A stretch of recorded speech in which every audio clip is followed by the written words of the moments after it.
ഒരു ദിവസം മദീന പള്ളിയിൽ സ്വഹാബത്തുമായി സംസാരിക്കുകയായിരുന്നു പ്രവാചകൻ. അപ്പോഴാണ് നജിദിൽ നിന്നും കുറേ ആളുകൾ അവിടേക്ക് വരുന്നത് കണ്ടത്.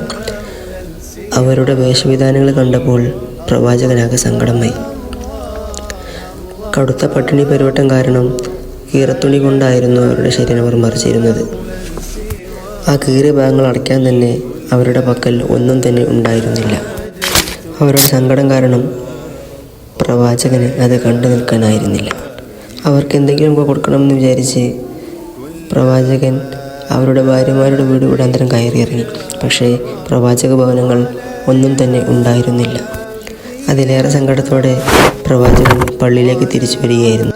നിസ്കാരം കഴിഞ്ഞ ശേഷം സ്വഹാബാക്കളോട് പ്രവാചകൻ പറയുന്നുണ്ട്, സ്വഹാബ, ഈ പാവപ്പെട്ട ആളുകളെ നിങ്ങൾ കാണുന്നു, ഇവർക്ക് എന്തെങ്കിലും ഒക്കെ കൊടുക്കണമെന്ന് പറഞ്ഞപ്പോൾ കേൾക്കേണ്ട താമസം സ്വഹാബാക്കൾ പള്ളിയിൽ നിന്നും ഇറങ്ങി ഓടി.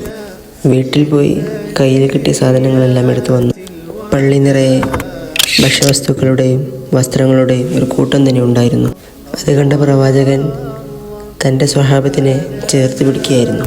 നജിദിൽ നിന്ന് വന്ന ആ പാവപ്പെട്ടവർക്ക് അതെല്ലാം വീതിച്ചു നൽകി സന്തോഷത്തോടെ പറഞ്ഞയച്ചു. സ്വന്തം ജീവിതം തന്നെ പട്ടിണിയായിരുന്ന പ്രവാചകൻ മറ്റുള്ളവരുടെ സങ്കടങ്ങളും വേവലാതിയും കണ്ട് മറ്റുള്ളവരുടെ വയറ് നിറക്കലായിരുന്നു പ്രവാചകൻ്റെ ജീവിതം.